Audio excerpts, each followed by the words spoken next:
ஏங்க மாட்டு கறி சாப்பிட்டாங்கன்னா மாட்டு பால் குடிச்சாங்க, ரெண்டு ஒண்ணுதான். ரெண்டு ஒண்ணுதாங்க. அதிகபட்சமான நான் வெஜிடேரியன் உணவு எது தெரியுமா? பால். என்ன சார் சொல்றீங்க? கேன்சர் வந்து நம்ம இதுல வந்து புற்றுநோயின்னு பேர், அது ஒரு ஃபங்கஸ் தான். இந்த ஃபங்கஸை வந்து நீ ஈஸியா ட்ரீட் பண்ணிக்கலாம். எப்படி? உணவுல. எப்படின்னா, தரைக்கு கீழே வளர்றத வேர்க்கலையோட சேர்த்து எதுவும் சாப்பிடாத. ஆனா 3 பொருள் எக்ஸம்ப்டட். அதுல தமிழ் பாரம்பரிய மருத்துவத்திலும் தமிழ் விஞ்ஞானத்திலும் கந்தகத்தை பற்றி அதிகமான கல்வி உண்டு. கந்தகத்தை பெண்ணாக சித்தரித்திருப்பார்கள். 10 கோடி அணுக்கள், 10 லட்சம் கோடி அணுக்கள் இல்ல, ஒவ்வொரு அணுவிலும் கந்தகம் உண்டு. புல்லு கொடுத்தா பால் கொடுக்கும், உன்னாலே முடியுமா தம்பின்னு இத வந்து அவன் பண்ண பார்த்தான். அதாவது மாடு புல்லு சாப்பிட்டா பால் வருது, நம்ம புல்லை வச்சு மிஷின் பண்ணிடலாம். நன்னீரை நீங்க படிக்கணும் நினைச்சீங்கன்னா அதுக்கு ஒரு வழி இருக்கு, சொல்லித்தரேன். தழை தோங்கி வாழ்ந்த தமிழ் சமுதாயம் குமரிகண்டத்தில் இருந்தது. லிமூரியா என்று பெயர். இதுக்கு ஒரே ஒரு மேப் மட்டும் நம்மளுக்கு கிடைச்சது கடைசியா. தொல்காப்பியர் வகுத்ததில் ஒரு சிலது மற்றும் மிஞ்சியது. அதுதான் இன்று தொல்காப்பியம் என்று நீங்கள் படிக்கிறீர்கள். இந்த 800 கோடி மக்கள்ல இன்னைக்கு உலகத்துல 40% மேல் உணவின்றி தவிக்கிறார்கள். இந்த 5 பொருள்களில் கந்தகம் அதிகமாக இருக்கிறது. எது எது? இஞ்சி, ஜிஞ்சர், கார்லிக், பூண்டு. உடனே குளுட்டோதயானை உற்பத்தி பண்ணிடும். அது சல்பர். அது வந்து அந்த செல் டேமேஜை சரி பண்ணும். குளுட்டோதயான் மாத்திரை இருக்கு. என்னங்க இருக்குங்க, பார்மசில போய் கேட்டா கொடுப்பான். இந்த மிஷின் கரெக்டா வேலை செஞ்சுன்னு வச்சுக்கோ, எல்லா மாடையும் நான் சாவிச்சிடும். ஆமா. அப்ப என்ன ஆகும்? பாலுக்கு நீ என்கிட்ட தான் வரணும். புல்லு போட்டா இவங்க கணக்கு பிரகாரம் 6 மணி நேரத்தில் அந்த பக்கம் பால் வேணும். ரைட்டா? புல்ல போட்டாச்சு. கோபுரம் வைக்கிறான், நவதானியத்தை விமானம் வைக்கிறான், மேல 5 50 கலசம் வைக்கிறான். ஆமா. அந்த கலசக்குள்ள விதை வைக்கிறான். விதை வைப்பான். 1000 வருஷம் நிற்கும். 1000 வருஷமா? ஒரு 5 நாள் ஆன்டிபயோட்டிக் சாப்பிட்டீங்கன்னா 1/3 of the lactobacillus bacteria will be destroyed. ஐயோ அண்டவா அப்பா. அதான் சொல்லுங்க சார், சட்டியில மீன் குழம்பு வைக்கிற மாதிரி. அது வராது வராது. 20-21 நாளைக்கு மேல ஒரு சட்டி யூஸ் பண்ணணும். செய்யணும். நம்ம யாருக்கும் கொடுக்கவும் கூடாது. ப்ரோபயோட்டிக்ன்றது நம்ம சாப்பாட்டுல இருக்கு. ஃபெர்மெண்டட் ஃபுட்ஸ் அப்படின்னா புளிப்புத்தன்மை. அந்த எறும்பு வந்து அந்த பில்டிங்ல இருக்குது எதிர்க்க 300 அடி தாண்டி. இங்க ஒரு பாட்டில்ல சக்கரை இருக்கு. எப்படிங்க வருது? மிக்ஸி வந்த பிறகுதான் கிட்னி ஃபெயிலியர் நிறைய வந்துச்சு. மிக்ஸி வந்த அப்புறம்லாம் இல்ல, அதுல உள்ள அந்த பிளேடு தேயுது பாத்தீங்களா? இல்ல சார், இல்ல சார், இல்ல சார். அதுக்கும் கிட்னி ஃபெயிலியருக்கும் சம்பந்தம். ரொம்ப பெரிய சப்ஜெக்ட் அது. உங்களுக்கு தேவையான உணவு கொதிக்க கொதிக்க ரசம், அது போதும். ஆமா, அது புகுந்து விளையாடுவேன். கடவுளை வச்சே வியாபாரம் பண்றது. கடவுளை வச்சு இல்ல, கடவுளையே வித்துருவோம். கடவுளே வித்துருவோம்.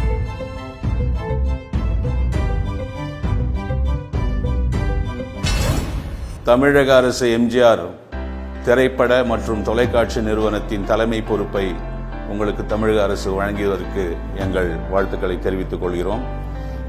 இந்த ஒரு சின்ன ஒரு மரியாதையை உங்களுக்கு செலுத்த கடமைப்பட்டிருக்கிறேன். வணக்கம், வணங்குகிறேன். குருநாதன் நான் தான் வணங்கணும்.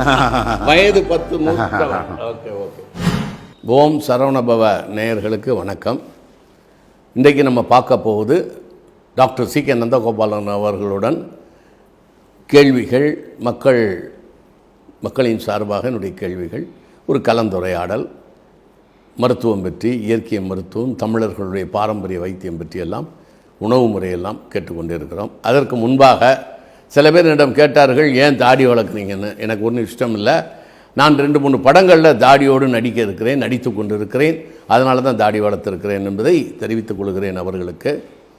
அப்புறம் இன்னொன்று வந்து முதல்ல சி.கே. நந்தகோபாலனை அறிமுகப்படுத்தினது டாக்டர் கலாநிதி தான். அதற்கு முன்பாக ஒன்றை விட்டேன். இசை மேதை அண்ணன் இசைஞானி இளையராஜா அண்ணனை எனக்கு 67லேருந்து தெரியும், 1967லேருந்து தெரியும். ஆனால் அவருக்கு என்னை வந்து 80ஆம் ஆண்டில் தெரியும். காரணம், இயக்குனர் மகேந்திரன் என்னை இளையராஜானிடம் அறிமுகப்படுத்தினார். இருந்தாலும் அருமை நண்பர் ரத்னகுமார் அவர்கள், கருத்தம்மா கதையாசிரியர் ரத்னகுமார் அவர்கள் என்னை இளையராஜானுடைய பிறந்தநாளைக்காக பண்ணப்புறம் அழைத்திருந்தார். அங்கு நான் சென்று ராஜா அண்ணனோடு நான் எல்லா விஷயங்களையும் கலந்துரையாடி கொண்டிருந்தேன். அப்பொழுது அங்கே ரேணுகா டெக்ஸ்டைல்ஸ் ஓனர் மோகன் என்பவர் அங்கு வந்திருந்தார். அவரையெல்லாம் எனக்கு சின்ன பிள்ளையிலிருந்து அவங்க பேரெல்லாம் குடும்ப பாரம்பரியமெல்லாம் தெரியும். அவரை எனக்கு இளையராஜா அண்ணன் அறிமுகப்படுத்தி வைத்தார். அந்த மோகன் தான் ரேணுகா டெக்ஸ்டைல்ஸ் உரிமையாளர் மோகன் தான் என்னை கலாநிதி அவர்களிடம் அறிமுகம் செய்து வைத்தார். கலாநிதி தான் என்னை நம்ம டாக்டர் நந்தகோபாலன் அவர்களுக்கு அறிமுகம் செய்து வைத்தார். ஏன்னா இதை நான் முறைப்படி சொல்லணும், எப்படி ஆரம்பம் எப்படி வந்தது என்று சொல்ல வேண்டும் என்பதை உங்களுக்கு தெரிவித்துக் கொள்கிறேன். இப்பொழுது நம்ம கேள்வி பதிலை கேட்க ஆரம்பிக்கலாம். வணக்கம். வணக்கம். ஓம் சரவண பவன் நேயர்களுக்கு வணக்கம். ராஜேஷன் அவங்களுக்கும் என் வணக்கம். ஒரு சில விவரங்களை கூற ஆசைப்படுகிறேன். எண்ணற்ற மக்கள் இந்த காணொலி காட்சியை பார்ப்பவர்கள், எங்களுடைய உரையாடலை பார்ப்பவர்கள் ஒரு சில கேள்விகளை எழுப்பியிருக்கிறார்கள். அதற்கு ஒரு பதில் சொல்ல வேண்டியது என் கடமை.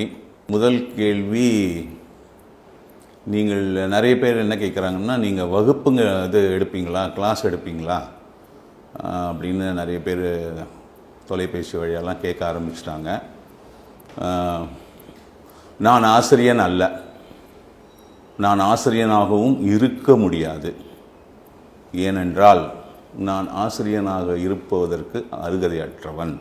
என்னுடைய வழி கற்பது மட்டும்தான், சொல்லிக் கொடுப்பதில்லை. இதை சொல்லிக் கொடுக்கறதும் முடியாத ஒரு காரியம். ஏன்னா இதுக்கு நிறைய ஈடுபாடு வேணும். அது இன்றைய சமுதாய மக்களிடம் இல்லை. அடுத்தது, நீங்கள் புத்தகம் எழுதணும், இதெல்லாம் புத்தகமாக நீங்கள் போடணும் அப்படின்னு சொல்லி கேட்குறாங்க நிறைய பேர். நிறைய மெயில்ஸ் எல்லாம் கூட வந்திருக்கு. இது வரைக்கும் அதாவது புத்தகம் எழுதியிருக்கீங்களா, புத்தகம் எழுத போகிறீங்களா, எங்களுக்கு ஏன் நீங்கள் புத்தகம் எழுதி கொடுக்கக்கூடாது அப்படின்னு. அதுக்கு நான் ஒன்று சொல்ல ஆசைப்படுகிறேன். புத்தகம் நான் எதுவும் எழுதினதில்லை, எதுவும் எழுதப்போவதும் இல்லை. அவை சண்முகியில் அந்த பாண்டியன் கேரக்டர் விஸ்வநாத ஐயருக்கு ஃபோன் போடும் மேக்கப் போகிறதுக்கு முன்னாடி. ஹலோ, நமஸ்காரம் நமஸ்காரம் நமஸ்காரம், இந்த குழந்தைய பார்த்துக்கிறதுக்காக ஒரு வேலைக்காரி வேணும்னு பேப்பரில் நீங்கள் விளம்பரம் கொடுத்துருந்தீங்களே, அதை நான் வாசித்தேன். சரி, அந்த மாதிரி இந்த 200-250 ஆண்டுகளில் நம் மனிதகுலம் கோடிக்கணக்கான புத்தகங்களை எழுதி வச்சுது. அதெல்லாம் நம்ம வச்சிட்டோம். இன்னும் படிக்கிறதுக்கு நிறைய இது எழுதினேக்கிறாங்க. இதில் நம்ம போய் புத்தகம் எழுதி நம்ம என்ன பண்ண போகிறோம்? ஒன்றும் கிடையாது. புத்தகத்தில் எதுவும் கிடைக்காது. ஏட்டுச்சுரைக்காய் வாழ்க்கைக்கு உதவாது என்று தமிழ் சான்றோர்கள் சொல்லியிருக்கிறார்கள். அவர்கள் புத்தகங்கள் எழுதவில்லை, ஒரு சில இயற்கையின் கோட்பாடுகளை கோடிட்டு மட்டும் காட்டி சென்றனர் தமிழ் மக்கள். அதனால் இந்த படிப்பு it comes from the human gene. சைக்காலஜியில் ரிக்ரெஷன் ஒன்று சொல்லுவாங்க, REGESSION வரும். அதை லேசாக புறப்படுது அவங்களுக்கு, சைக்காலஜிஸ்ட்டுக்கு இந்த 50 வருஷத்தில். ரிக்ரெஷன் அப்படின்னா எமிட்டிங் த ப்ரிமிட்டிவ் பிஹேவியர்னு அர்த்தம். அது அந்த ஜீனோம்லேருந்து வரும். அது இயற்கையாக நடக்கக்கூடிய ஒரு நிகழ்வு. விஞ்ஞானத்தின் கருவிகளுடன் அதை அடைவது சாத்தியம் அல்ல. அது இயற்கை கொடுக்கும் ஒரு அருள். அடுத்தது நிறைய பேர், நீங்கள் நன்னீர் எப்படி செய்யணும்னு சொல்லி கொடுப்பீங்களா, நன்னீர் எப்படி செய்யணும்னு உங்கள் இந்த காணொலி வழியாக சொல்லுவீங்களா, நாங்கள் நன்னீர் செய்யணும் எங்களுக்கு கற்றுக் கொடுப்பீங்களா அப்படின்னு. இந்த கேள்வி கேட்குறதுக்கு அவங்களுக்கு எல்லா உரிமையும் இருக்குது. நீங்கள் எந்த கேள்வியும் ஒன்றா கேட்கலாம், இல்லைன்னு சொல்ல. 1952 ஒரு படம் வந்தது, ரத்த கண்ணீர்னு பேர். படத்தோட மோகன் ஒரு கேரக்டரில் ராதாவண்ணன் நடிச்சிருப்பார். அதில் ஒரு இடத்துல ஒரு டைலாக் வரும், ஜேம்ஸ், தாமஸ், பிலிப்ஸ் எல்லாம் யூரோப்பியன்ஸாக வரான். எல்லாம் ஹாலில் உட்காந்து பேசிட்டு இருக்கோம். நீ பாட்டில் தூணுகிட்ட நாய் மாரி நின்று எட்டி பார்க்குறேன். அவன் யாருன்னு கேட்குறான். எனக்கு தாயாருன்னு சொல்கிறதுக்கு எவ்வளோ வெக்கமாக இருக்குது தெரியுமா? ஏன்பா என்னை தாயார்னு சொல்கிறதுக்காக அவனுக்கு வெக்கமாக இருக்குது? எப்படி சொல்கிற தாயார்னு? பெரிய சாப்பாடு தான் அவள் சுற்றின்னு நிற்கிறேன். ஆய், ஒரு கவுனாவது போடுறியா, தாயார்னு சொல்லலாம். நானாப்பா கவுன் போடணும்? நாங்கள் ஃபாரினில் போய் படிச்சுட்டு வந்தால் நீங்கள் தான் கவுன் போடணும் அப்படின்னு. இந்த டைலாக் எதுக்கு உங்களுக்கு சொன்னேன்னா, நம்ம எல்லாம் வெள்ளைக்காரன் படிச்சிட்டோம். படித்தவெல்லாம் அமெரிக்கா, ஐரோப்பா, ஆஸ்திரேலியான்னு போயிட்டீங்க. அதில் பாதி பேர் அப்பா அம்மா முதியோர் இல்லத்தில் சாப்பாட்டுக்கு கையேந்தி நிற்கிறாங்க. அந்த நிலைமையில் இருக்கிறோம். இந்த ஒரு நன்னீரை நீங்கள் படிக்கணும் நினச்சிங்கன்னா அதுக்கு ஒரு வழி இருக்குது, சொல்லித்தரேன். இயற்கையில் ஒரு ரகசியம் உண்டு. ரகசியம் என்ற வார்த்தைக்கு ஒரு பொருள் இருக்கிறது. இலக்கண விளக்கம். தழைத்தோங்கி வாழ்ந்த தமிழ் சமுதாயம் குமரிகண்டத்தில் இருந்தது. லிமூரியா என்று பெயர். இதுக்கு ஒரே ஒரு மேப் மட்டும் நம்மளுக்கு கிடைச்சது கடைசியாக. 2000 வருஷத்துக்கு முன்னாடி ஈஜிப்டில் அலெக்சாண்ட்ரியாவில் ஒரு பெரிய லைப்ரரி இருந்தது. அதை வந்து ஒரு போரில் கொளுத்திட்டாங்க. மிஞ்சி போனதில் அந்த ஒரு மேப் ஒன்று கிடச்சிது. அது ஒன்று தான் இருக்குது நம்மக்கிட்ட இப்போ சான்று. அகத்தியர் வகுத்த இலக்கணமும் தொல்காப்பியர் வகுத்த இலக்கணமும் லிமோரியா அழிந்த போது அழிந்து விட்டது. தொல்காப்பியர் வகுத்ததில் ஒரு சிலது மட்டும் மிஞ்சியது. அதுதான் இன்று தொல்காப்பியம் என்று நீங்கள் படிக்கிறீர்கள். இந்த ரகசியம் என்ற சொல்லுக்கு ஒரு அர்த்தம் இருக்கிறது, ஒரு இலக்கண பொருள் இருக்கிறது. உன்னை பற்றி உனக்கு மட்டுமே தெரிந்தது ரகசியம், இன்னொருத்தருக்கு தெரிஞ்சா போயிடுச்சு. உதாரணத்துக்கு உங்கள் உடம்புக்குள்ள ஒரு முக்கியமான இடத்துல ஒரு மச்சான் இருக்குதுன்னு வச்சுங்க, யாருக்கும் தெரியாது, ஏன்னா நீ ஆடைகளால் மறைக்கப்பட்டிருக்கிறாய். அது ரகசியம். திருமணமான பிறகு உன் மனைவி அதை பார்த்து விடுவாள், போயிடுச்சு அந்த ரகசியம். இப்போ எதுக்கு இந்த ரகசியத்தை பற்றி உங்களுக்கு சொல்கிறேன்னா, இயற்கையின் ரகசியம் என்ன அப்படின்னு கேட்டிங்கன்னா, 800 கோடி மக்கள் நம்ம வாழறோம். இந்த 800 கோடி மக்களில் இன்னைக்கு உலகத்தில் 40% மேல் உணவின்றி தவிக்கிறார்கள். அதற்கு நாம் அனைவரும் என்னோடு சேர்த்து பொறுப்பேற்க வேண்டும். உங்கள் உழைப்பில், நீங்கள் ஈட்டும் பொருளில், பணத்தில் முதலில் ஒரு 4 பேருக்கு நீங்கள் சாப்பாடு வாங்கி கொடுங்க. பசியில் வர முதல் சாய்ஸ் யார் தெரியுமா? குழந்தைகள், அனாதை குழந்தைகள். ஏன்னா பசியில் வாடுற அந்த இளமை பருவம் இருக்கு பாருங்க, அது ரொம்ப மோசமானது. அடுத்தது முதியவர்கள், அடுத்தது மற்ற வயதினர்கள். 3 சாய்ஸ் இருக்கு. ஒரு 4 குழந்தைக்கு நீங்கள் சாப்பாடு போடுங்க. அப்போ என்ன ஆகும்னு கேட்டிங்கன்னா, இயற்கை பல கரங்கள் கொண்டது. அதில் ஒரு சில கரங்கள் உங்களை அரவணைக்கும், அருளை தரும், ஆசி பெறுவீர்கள். இந்த தொலைக்காட்சி காணொலியில் முதலில் ஓம் சரவணபால் நான் பேசும் பொழுது மனித உடல் என்பது ஒரு பொக்கிஷம், அதில் எண்ணற்ற புதையல்கள் இருக்கின்றது என்று சொன்னேன். அந்த புதையலை தொட்டு பார்க்கக்கூடிய ஆற்றலை உங்களுக்கு வழங்கும். நீங்கள் தேவலோகத்திற்கு சென்று அமிர்தத்தையும் எடுத்து வர முடியும். வல்லமை படைத்தவர்களாக மாறுவீர்கள். அதைத்தான் நம் தமிழ் சான்றோர்கள் கற்றது கைமண் அளவு, கல்லாதது உலகளவு என்று குறிப்பிட்டு சென்றிருக்கிறார்கள். நான் கற்றது ஒன்றுமே இல்லை. இதை மட்டும் நான் உங்களுக்கு சொல்ல ஆசைப்படுகிறேன். Note the point your honour. Rajesh அண்ணா, you can ask your questions. உங்கள் கேள்வி கணைகளை நீங்கள் கொடுக்கலாம். இரத்த கண்ணீர் 1954 வந்தது, அதனால கொஞ்சம் சொல்லிக் கொடுக்க மன்னிக்க வேண்டும். இப்பொழுது நாம் போன தடவை விட்ட கேள்வியிலிருந்து ஆரம்பிப்போம். நாம் உண்ணும் உணவில் எந்த உணவில் மிகச்சிறந்த கந்தகம், அதாவது சல்ஃபர் இருக்கிறது? தமிழ் பாரம்பரிய மருத்துவத்திலும் தமிழ் விஞ்ஞானத்திலும் கந்தகத்தை பற்றிய அதிகமான கல்வி உண்டு. கந்தகத்தை பெண்ணாக சித்தரித்திருப்பார்கள். நாவி இசைந்த கந்தகம் என்று எழுதுவார்கள். கந்தகம் மிக முக்கியமான ஒரு பொருள். உடலுக்குள் இருக்கும் 10 கோடி அணுக்கள், 10 லட்சம் கோடி அணுக்கள் இல்லை, ஒவ்வொரு அணுவிலும் கந்தகம் உண்டு. அப்படியே இந்த சீனை கட் பண்ணி மாடர்ன் சயின்ஸ்க்கு வாங்க. சரி. குளூட்டோதயான், குளூட்டோதயான். சரி. ஆன்டி ஆக்சிடென்ட்ஸ்னு பேசுறாங்கல்ல, இப்ப டிவிலெல்லாம் வருது. ஆமா. King of antioxidant is glutathione. அது சல்ஃபர். உங்களுக்கு மைட்டோகாண்ட்ரியால குளுக்கோஸ் ஏடிபி மாலிக்யூலாக மாறும் பொழுது ஃப்ரீ ரேடிக்கல்ஸ் வந்துடும். நம்ம ப்ராசஸ் ஃபுட் பற்றி கூட பேசணும். ப்ராசஸ் ஃபுட்டில் என்ன ஆகும்னு கேட்டிங்கன்னா, ஹைட்ரஜன் கம்மி ஆகிடும். அப்போ ஃப்ரீ ரேடிக்கல்ஸ் வந்துடும். ஃப்ரீ ரேடிக்கல்ஸ் எப்பவுமே எலக்ட்ரான்ஸ் பேராக தான் இருக்கும். அதில் ஒரு எலக்ட்ரான் தனியாக இருக்கும், பேர் இல்லாமல். இந்த ஆன்டி ஆக்சிடென்ட் என்னன்னு கேட்டிங்கன்னா, he will have 1 electron to give. ஒரு எலக்ட்ரான் எக்ஸ்ட்ரா வச்சிருக்கும், அதை கொடுத்து இதை சமாதானப்படுத்தும். இல்லைன்னா இந்த ஃப்ரீ ரேடிக்கல் என்ன பண்ணும், நம்மளுடைய உயிரணு உள்ள உருவாகிறதுனால உயிரணுவை டேமேஜ் பண்ண ஆரம்பிக்கும், சிதைக்கும். அந்த மாதிரி சிதைக்கும் போது செல் என்ன பண்ணும், சிஸ்டின்னு ஒரு இது இருக்குது, பொருள் இருக்குது. அது ஒரு 2 சிஸ்டின் இருக்குது. அதை உற்பத்தி பண்ணி உடனே குளூட்டோதயானை உற்பத்தி பண்ணிடும். அது சல்ஃபர். அது அந்த செல் டேமேஜை சரி பண்ணும். இவ்வளவு நடக்குது உள்ள, ஒரு அணுக்குள்ள, ஒரு உயிரணுக்குள்ள, ஒரு ஹியூமன் செல்குள்ள இவ்வளவு நடக்குது. கந்தகம் இந்த குளூட்டோதயான் சல்ஃபர் பேஸ். இல்ல கந்தகம்ங்கறாங்களே, அதான் சல்ஃபரா? ஆமா. ஓ சரி. இந்த வெடி மருந்துக்கெல்லாம் யூஸ் பண்றாங்களே, அதெல்லாம் வேறங்க. அது வேற கந்தகமா? அதெல்லாம் மெக்னீசியம் நிறைய இருக்கு, வெடி மருந்துகள்ல நிறைய இருக்கு. நம்ம அங்க போனா நம்ம உணவுலயே இருப்போம். சரி. ரசல் ஜஃபி அப்படின்னு ஒரு மிகப்பெரிய ஜூயிஷ் சயின்டிஸ்ட் இருக்காரு. இன்னும் எனக்கு மிக நெருங்கிய நண்பர். RUSSELLJAFFE. இவரோட வீடியோஸ் எல்லாம் நீங்க போய் பார்க்கலாம். இவர் என்ன சொல்றாருன்னா, குளூட்டோதயான் மாத்திரை இருக்கு. என்னங்க இருக்குங்க, பார்மசியில் போய் கேட்டா கொடுப்பான். ஆ அதெல்லாம் வாங்கி அவர் வந்து மருத்துவத்துறையில் எண்ணற்ற கல்வி படைத்தவர். நேஷனல் இன்ஸ்டிடியூட் ஆஃப் ஹெல்த்தோட சீஃபாலாம் இருந்திருக்காரு அமெரிக்காவில். இப்போ அமெரிக்காவில் தான் இருக்காரு. ஆராய்ச்சியாளர், மைக்ரோபியம்ல நிறைய ஆராய்ச்சி பண்ணவர். அவர் படிக்காத படிப்பே கிடையாது மருத்துவத்துறையில், அவ்வளோ படிச்சிருக்காரு. அவரோட ஒரு வீடியோவில் நீங்கள் குளூட்டோதயான் வீடியோ போய் பார்க்கலாம்.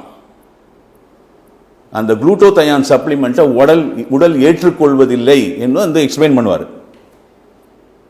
பண்ணிட்டு அவன் ஒன்று சொல்லுவார், GGEOB.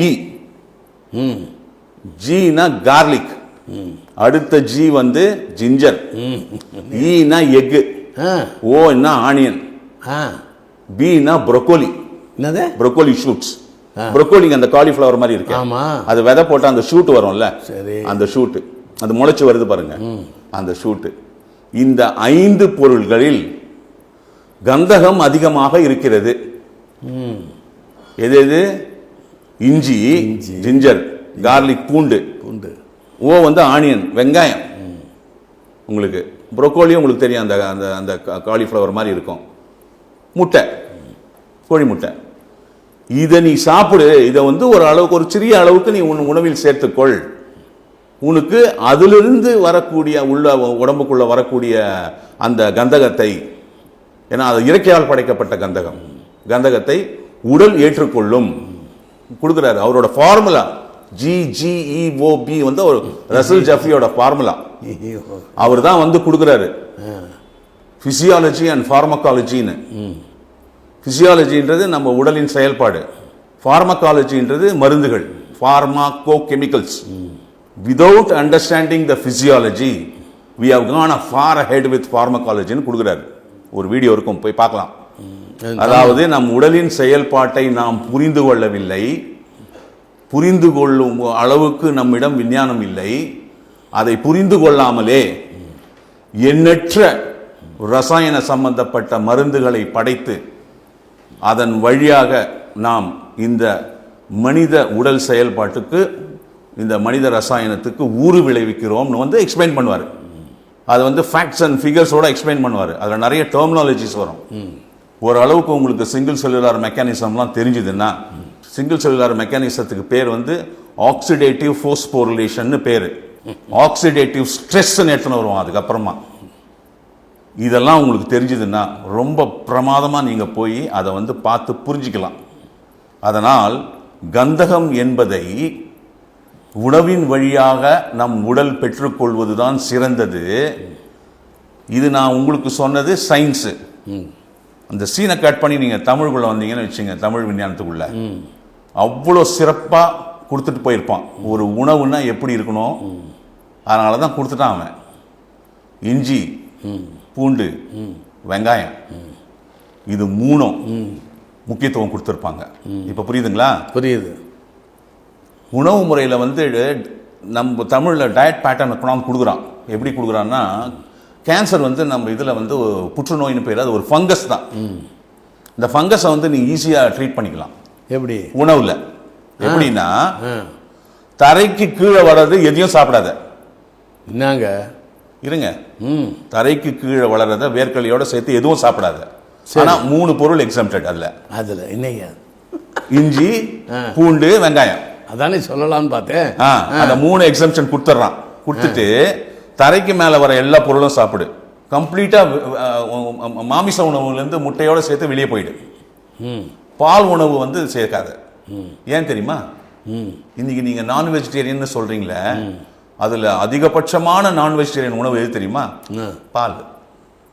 என்ன சார் சொல்றீங்க? ஆமாங்க, சொல்லுங்க. உலகத்தில் உள்ள மாமிச பொருட்கள், அனிமல் ப்ராடக்ட்ஸ், பால் தான். ஏங்க பால் வந்து நீங்க வந்து ஒரு மாட்டுல இருந்து தன் கண்ணுக்கு கொடுக்கறதுக்கு தயாரிக்குதுங்க, அதுதானே எடுத்துக்கிறீங்க. கொள்ளை. ஏங்க மாட்டு கறி சாப்பிட்டாங்க, மாட்டு பால் குடிச்சாங்க, ரெண்டு ஒண்ணுதாங்க. சரி, இந்த சீனை கட் பண்ணி அப்படியே சயின்ஸ்க்கு வா. நான் உனக்கு ஒரு கதை சொல்றேன், ரொம்ப இன்ட்ரெஸ்டிங்கா இருக்கும் அந்த கதை. இந்த பால்னு ஒன்று எனக்கு ஞாபகம் வருது. ஒரு 20 வருஷத்துக்கு முன்னாடி ஆஸ்திரேலியாவில் ஒரு ப்ராஜெக்ட் பண்ணாங்க. என்ன ப்ராஜெக்ட்னா, நம்ம அண்ணாமலையில் படம் சூப்பர் ஸ்டார் நடிச்சா அந்த பாட்டில் வரும், புல்லு கொடுத்தா பால் கொடுக்கும் உன்னாலே முடியுமா தம்பின்னு. புரிஞ்சுதுங்களா? இதை வந்து அவன் பண்ண பார்த்தான். சரி, சொல்றேன் கேளுங்க. அதாவது மாடு புல்லு சாப்பிட்டா பால் வருது, நம்ம புல்லை வச்சு மிஷின் பண்ணிடலாம். ஸோ பயாலஜிஸ்ட் எல்லாம் வந்தாங்க, வெட்டினரி பயாலஜிஸ்ட்லாம் வந்தாங்க, electronics, metallurgist, chemical engineers, engine experts எல்லாம் ஒரு பெரிய குரூப். எவ்வளோ தெரியுமா செலவு? $280 மில்லியன். அப்பா! அதாவது எப்படின்னா, ஒரு மாடு புல் சாப்பிடுது மேய்ஞ்சி, அது வாயில் உமிழ்நீரில் அது நல்லா மென்று அது உமிழ்நீர்லாம் கலக்குது. அந்த உமிழ்நீர் எடு, இதில் என்னலாம் ஆகுது பாரு. அதுக்கப்புறம் அது உள்ளே போச்சா, வயிற்றுக்குள்ளே என்னெல்லாம் ஆகுது பாரு, எல்லாம் கணக்கு எடுத்துட்டாங்க. முடிஞ்சிச்சு. அடுத்த சீன் வரான் எடிட்டிங்கில். என்ன அது மிஷின் பண்ணுறான். இந்த மிஷினு மாடு எவ்வளோ நீட்டு இருக்கும், ஒரு 10 அடி இருக்குன்னு வச்சிங்களேன். நல்லா வளர்ச்சியான மாடு, இந்த நீட்டு 8 அடியோ 10 அடியோ. இந்த மிஷினு இவங்க எல்லாம் பண்ணி முடிக்கும் போது 300 அடி ஆயிடுச்சு. எது? மாடு மிஷினு, புல்லு போட்டால் பால் கொடுக்குற மிஷினு. ஆமாம், 300 அடி ஆயிடுச்சு.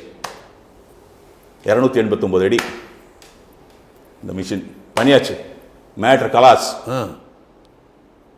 இப்போ அதுக்கு கரண்ட் கொடுக்க வேண்டியது தான். ஆன் பண்ணால் புல்லு போட்டால் பால் வரணும். புல்லு போட்டால் இவங்க கணக்கு பிரகாரம் 6 மணி நேரத்தில் அந்த பக்கம் பால் வரணும். ரைட்டா? புல்லை போட்டாச்சு. 6 மணி நேரம் கழிச்சு இல்லையா கேப்பெல்லாம் விடுங்க, நடுக்கமா இருக்கு.